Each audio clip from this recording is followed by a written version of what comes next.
Hi guys, so I thought I would go ahead and get the shirt put together to go with the overalls that we did. Before we go over some of these shirt things, I did add some width to the overall pattern, and I think I do like it better. It'll have more room to tuck in shirts and a little more room for the bum. But all I did was to the front, I added just like an eighth of an inch, maybe a little bit more than an eighth of an inch on the sides for the front and the pocket piece. Then I took the crotch and made it a little bit more length in the crotch and widened the leg on the inside. And then I did the same for the back.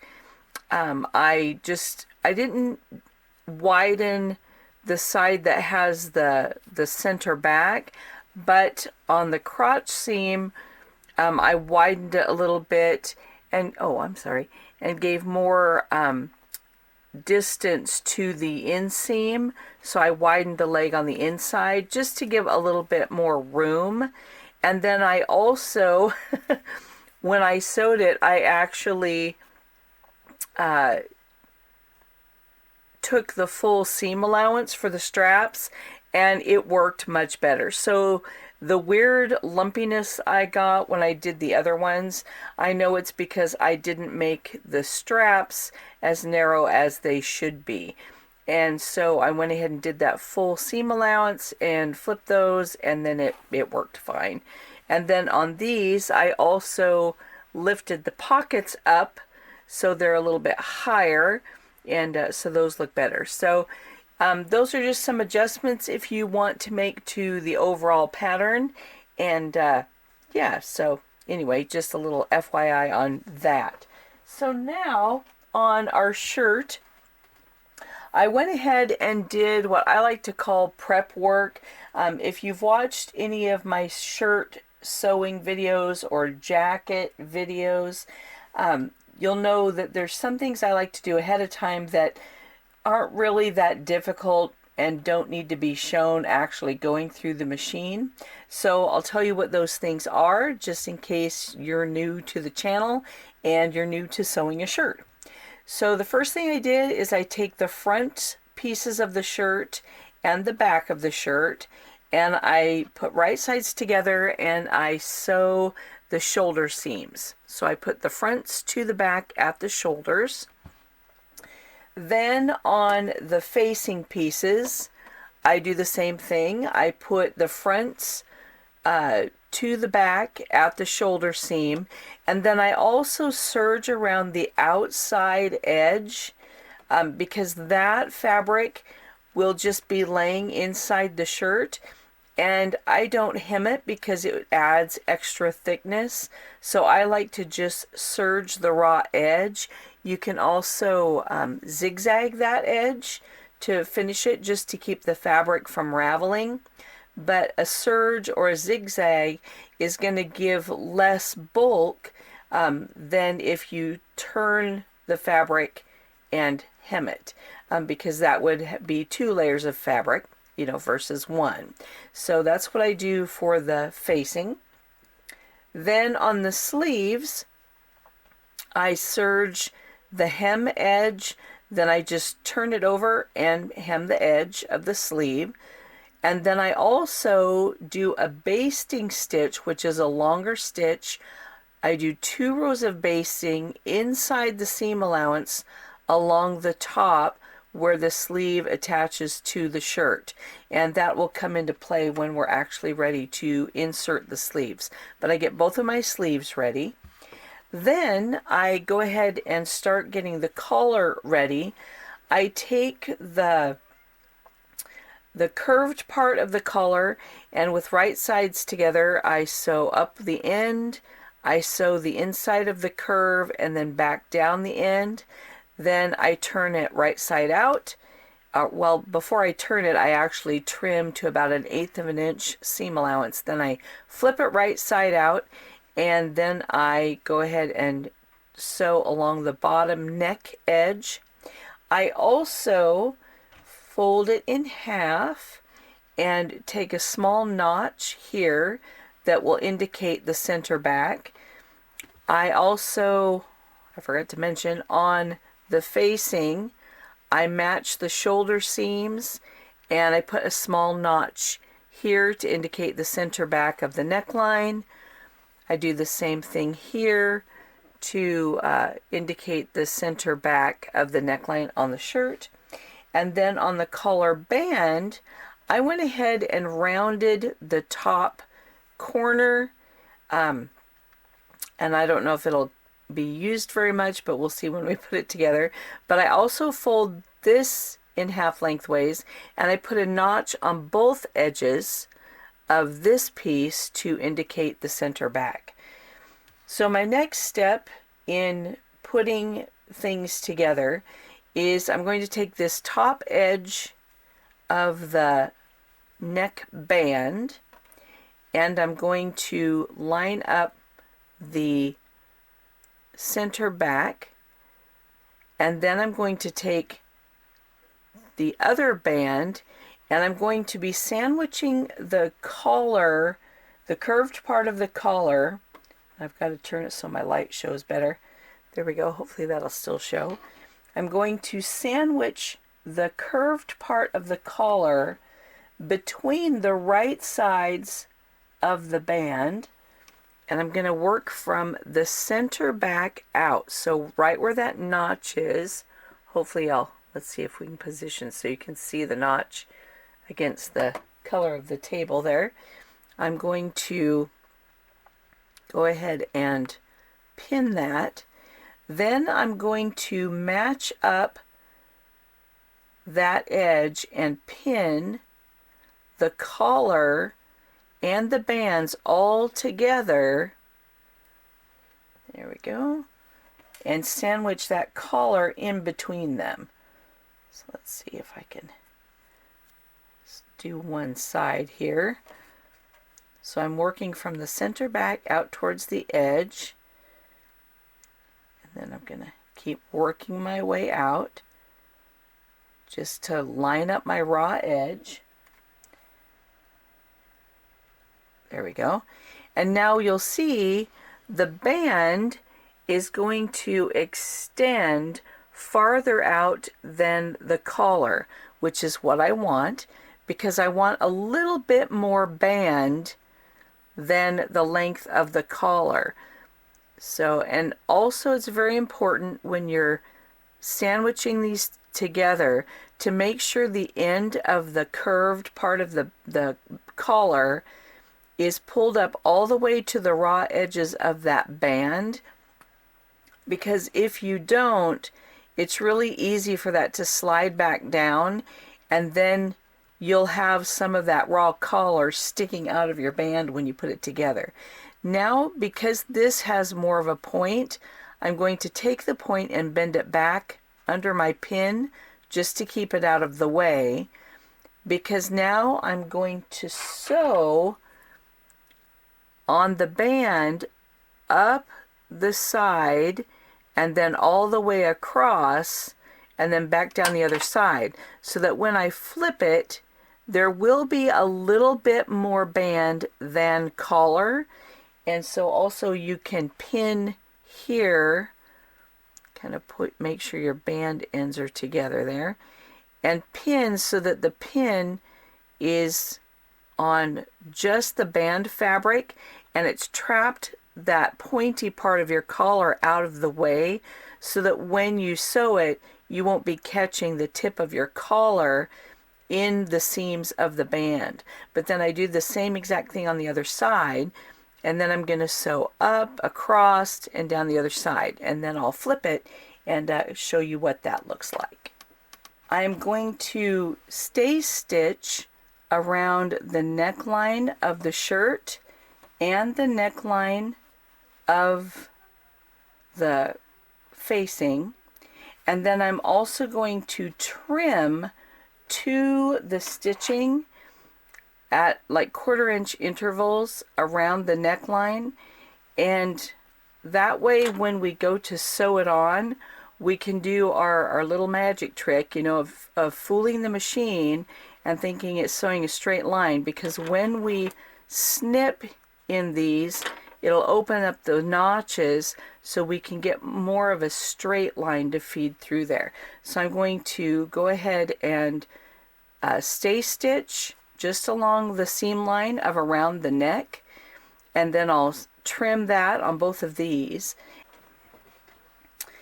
Now that I have this sewn together and the collar is sandwiched in between, to reduce some of reduce some of the bulk, I'm going to go ahead and trim close to my seam.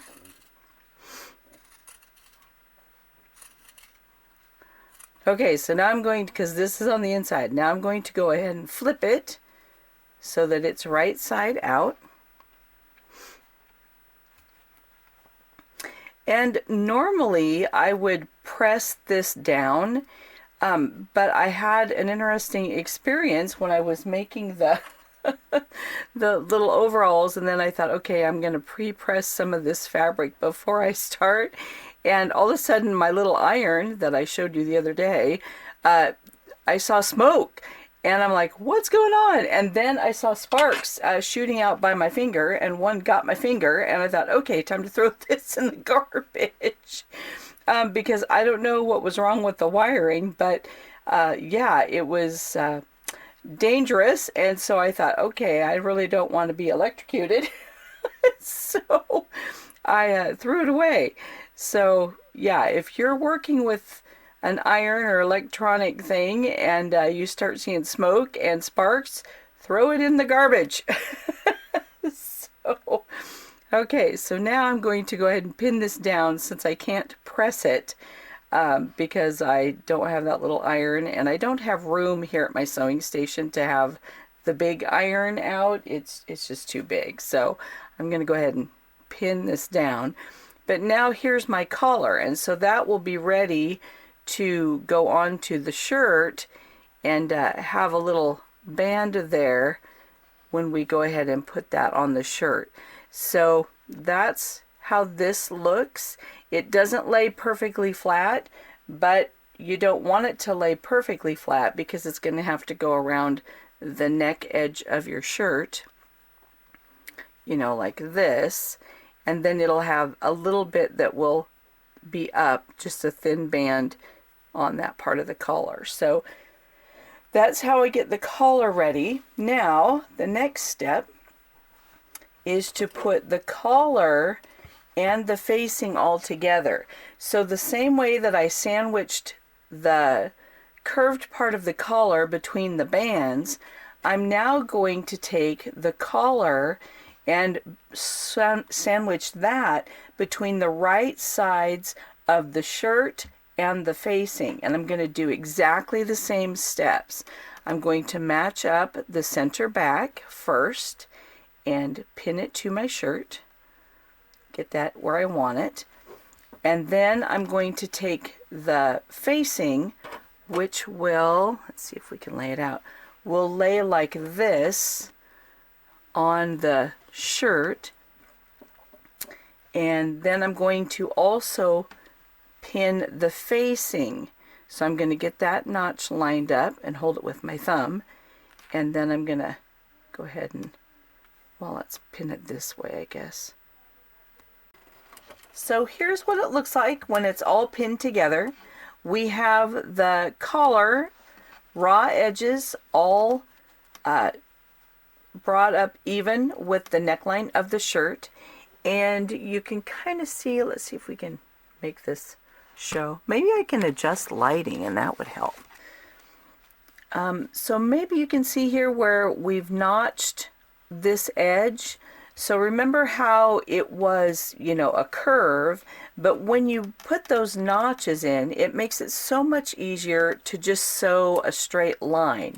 And then as you do it, you just have to be careful that you're kind of gently pulling your fabric away from the needle as you sew this line, so you don't get anything caught up in the seam to make pleats and get that caught up where you don't want it. So you just are gently pulling the fabric away from the needle, not yanking it, but just kind of on a constant vigilant watch as you feed it through your machine to make sure you're sewing just along the stay stitching, like right over the top of it, but you're not sewing down where this would have a chance to pleat or get caught up in your needle. I'm just going to sew up the front and then across the neckline and down the front of the other side, but I'm not going to sew the facing at the hem edge yet. So I'm going to sew all that, and then we'll come and take the pins out and flip it right side out so you can see what that result will look like. Okay, so here it is all sewn on. So now I always double check this side, make sure I don't have any pleats in my seam. Then I look at this side and we'll make sure we don't have any pleats on this side either, which there are no pleats. I have one little part where a notch got bent down, but that's not going to hurt anything. So now I'm going to trim a little bit off the corner just to get rid of a little bit of fabric there. Let's see. Okay, and now we'll go ahead and flip this.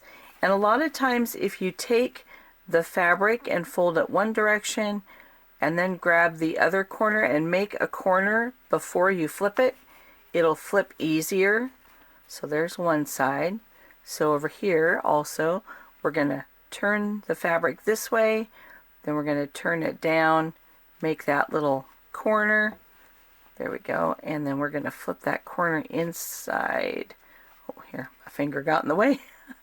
There we go. So we make that little corner with the seam allowance, and then when we flip it right side out, then it makes a nicer corner. So here we go, and here, let's see, it looks like my band did get pulled up a bit, so I'm going to have to take that out. It's not totally to the edge, but it's way more than I want, so I'm going to have to fix that. So here's the edge of my fabric, and I am going to take that out. And also it looks like my band wasn't quite as long as I wanted because it doesn't come all the way to the edge, so I may go ahead and make this seam a little bit deeper so that I can have the edge go all the way to the edge of the band, because I do want that to be at the edge of the band, I think. So I'm going to take out some of that and pull that up, because let's see if we can tell here. Yep, see where the band gets more narrow right there, these littles, because it went down. It didn't get caught in my machine like I wanted. So as I was going through, I think it got pulled when I had to move the pin to sew it. So I am going to take some stitches out, pull that band back up so that my raw edges are flush with the neckline edge, fix that, and then I'm going to go ahead and take this front seam in about 1/8 of an inch, just so I can not have as much fabric on the front of the shirt extend beyond the band. So I'm going to make those adjustments, and then I'll be back to the camera. Okay, so I went ahead and pulled up the collar. See if I can get it behind my thumb. So now the raw edge is up and even with the rest. And then I did go in on what will be the left side so that my seam up the front will go right almost to the edge of the band, and then this one as well. So I kind of did, and this one I even did like a couple seams just a little at a time, so that now we'll make our little corner and flip it out. It's closer to the band. I'm just not sure how taking it in will affect the fit of my shirt, because I don't want it to end up being too small, which I don't know if I just made the band a little bit too short. I'm not sure. So then we'll pull out this one as well. I don't like this notch right there, and so I'll go ahead on the left hand side. I'm going to go in 1/4 of an inch, just so it actually goes to the edge of that band, and then I'll come back. Okay, so now we'll go ahead and flip this out, and our shirt goes to the edge of the band. I'm just sincerely hoping that it won't be too small. But I just mainly did it on this side because that's going to overlap the other side, and then it'll bring the bands together. There we go. Let's see if I can get to. So the bands themselves I might overlap them, but it'll depend on how it fits the doll. And then I would press this, but my iron kind of went kapooey, so I won't be pressing it.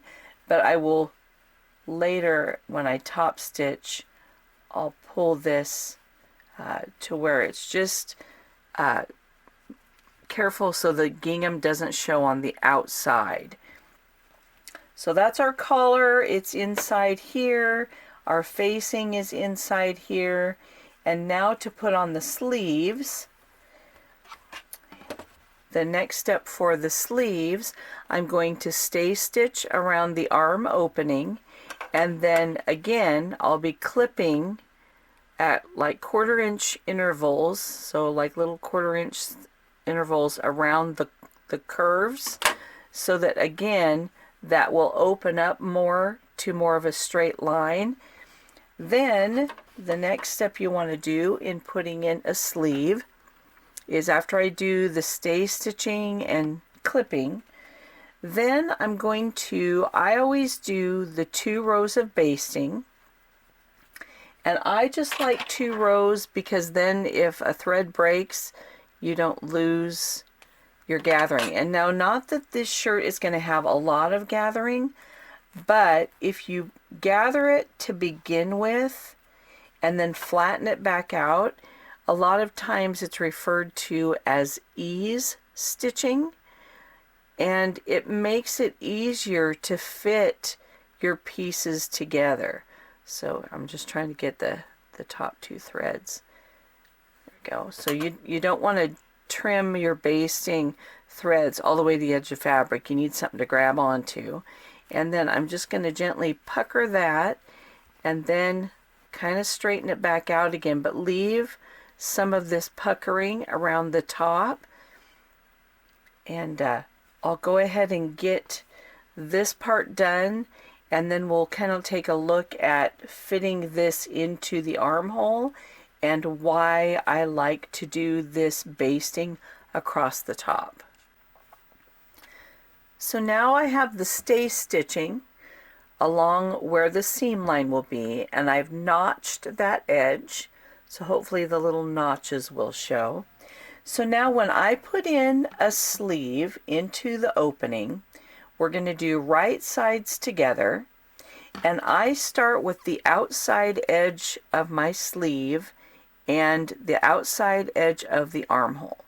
And I've straightened out most of the gathering. I've left a little bit there, but I'm going to pin from the outside, and I'm going to work my way towards the center, and I'm kind of straightening out more of that basting because I don't want it to be gathered.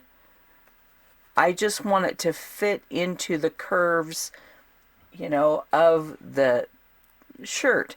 And if there does end up being a little bit of pucker, I want it at the top.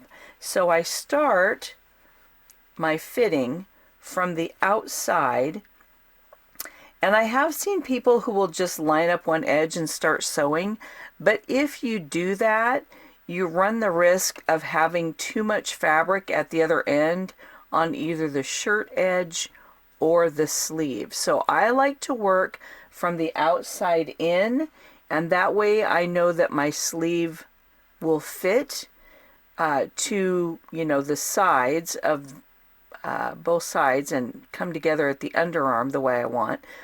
Plus, I can adjust the gathers in that 2 rows of basting so that if there is any pucker in the sleeve, the easement will be at the top of the shoulder, and that in turn gives more room for the shoulder. So that way all the give is at the top of the rounded part of the shoulder, so it actually kind of fits the doll a little bit better. So here we go. So now, and as you can see, it looks like this is bigger. It's because now I'm going to be taking more of that gather out, which makes that fit into our opening better. So there we go. So now it's all fit in here. I'm going to put my last pin. And now I will simply sew the sleeve into the arm opening. And here again, I'm going to put the sleeve down because it's more flat, where there's more fabric in the actual shirt. That way I can be sure to pull the fabric away from the needle so I don't get any pleats in the shirt part when I'm sewing that sleeve into place. And sometimes you kind of have to adjust your pins, make sure they're not sticking out too far. But then I'll go ahead and go around, and it looks like I may need a little bit more of that pucker to be gone. So I'm going to adjust before I sew, and it looks like, yep, I've got a little bit more pucker there. So I'm going to work that gather up to the top. There we go. And then take this pin out, kind of flatten that out. There we go. Then we get a better fit. So that way I won't have any pleats in my shirt, but I was able to get the curvature of that sleeve to fit the opening. And then I'll just make sure I'm pulling the fabric away from the needle so I don't have any of that excess fabric around those curves getting caught in my seam. So now the sleeve is put in, and you always want to double check and make sure this side is smooth with no pleats, and then pull and take a look at your right side of your fabric just to double check there's no pleats. Everything fits in there perfectly, which it does. So that's the sleeve inset. Now, to finish off the shirt, because this has a curved hemline, I'm going to take my serger, and I'm going to start about halfway up the side and go down around the hemline and then back up to the side. I'll do that on the fronts and the back, and just serge that edge so that when I go to hem it, the curved part as well as the hemline will have a nice finished edge on the fabric. So I'm going to go ahead and do that serging from like almost to the armpit, down the side and across the bottom on all the edges of the back and the fronts, just so I can do that prep work before I put the sides together. And once I do that, I'll have the sides. I'll start with the hemline of the sleeve, then I'll sew to the underarm, and then I'm going to sew down the side. But because this has that curved hemline, I'm going to stop sewing about an inch above where that curve starts, and then that's going to be split open. But I'm only going to sew to about there. So that way I'll have nice finished edges for my hem, and then I can also just serge that edge down that far, and then I'll tie off my threads there. So it'll be nice and finished inside. Also, before I sew the hemline or the sides, I'm going to serge the top of the sleeve, top of the shoulder. I didn't worry about the neck edge or the shoulders because once that's done, I'm going to be tacking the facing in place. And so all this edge, the raw material from the collar, will be hidden inside that facing, and it's not going to show anyway. So I don't worry about serging that part. So that's my next step. Here is the finished shirt. One thing I like to do with the facing is I like to line up that shoulder seam and tack the seam allowances together with the sleeve seam allowance and the seam allowance or the finished edge of the facing, because that helps hold the facing back inside the shirt once it's finished. One thing I did notice is I'm wondering if now my shirt's going to be too small, because I took some of that off to make it fit to the band, and so it's a lot more narrow in the front than I think it should be. So probably to correct that when you make your shirt is add some length to not the collar, but add some more length to that band of the collar so that it can actually come to the full edge of the shirt pieces. So I think that was my mistake. And but I'd already had so much of it put together that I didn't want to redo it. And so I do have some overlap, so it'll overlap from the left to close up the neckline, but this may have to go on one of my smaller third scale fellas, because I don't know that that's going to fit the Miro Doll 66 since I trimmed some off the front edge. If I hadn't have trimmed, I would have had a big space here so the collar would not meet. So that's kind of what I was thinking, but I think the collar just needs to be lengthened a little bit to go all the way around the neck edge.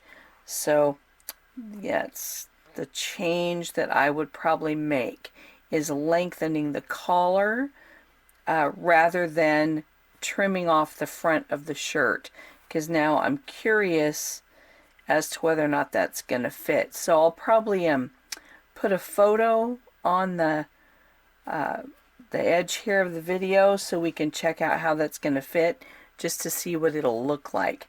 But the hemline has the curved hem here that goes up on the side, and when you serge everything inside and then I tie it off, I guess I could trim that a little bit more, get rid of some of those little frayed threads. I just trim it so it's not quite so messy. I tie it in a little knot and trim it, but that way my inside seams are all serged, and then the hem is done. It just needs the buttons and snaps. I usually put the one snap and the button on simultaneously, and then the other snap on the other side. But there we go. That's what the shirt looks like when it's all finished. And like I say, I think I ended up making it too small in the front. So I'll have to fix that and add some little some length on my collar and perhaps take it up a little higher in the back. So you may need to tweak it a little bit, but that's how the shirt goes together. And then yours probably won't have the trouble in the front because I probably shortened it or trimmed off more than I should have. So the shirt actually does fit. I thought I would just go ahead and come on to show you how the fit of the shirt. And so I'm very tickled that it actually does fit him. It's a little snug in the front. You can kind of see there that it does look kind of tight, and I can't do a lot of maneuvering because I'm just holding the doll up and holding the camera with my hands. But it does fit him. It will be able to button and snap. He's got kind of wobbly legs, so let's turn around. Here's what the back looks like, which is a better fit than the front. But yeah, I think it's because of the, there we go, maybe we'll just sit him here.